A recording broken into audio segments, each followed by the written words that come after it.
Good morning everyone. It's May 4 na po.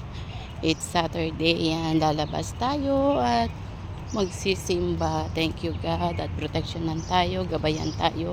Thank God at maganda yung sikat ng araw. Yan, kahit na umulan kahapon, iba, nung Thursday, umulan, malakas yung ulan, yung hangin. Then Friday, akala nila maulan ulit, but thank God kasi nahinto naman siya. And then now, at least wala na po siyang mga baha. Nakita nyo naman yung mga dadaanan.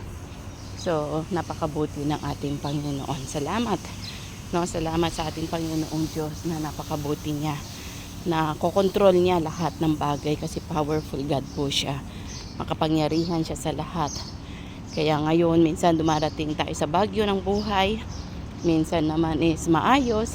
Panginoon pa rin po ang talagang may alam sa lahat po, no? Panginoon pa rin ang gumagalaw. So may the Lord God bless you po. At yan, nawa nasa mabuting kalagayan kayo, mabuti ang ating wealth, at kung dumadama sa mga pagsubok, manalangin lang po kayo. God is with you. So bye for now.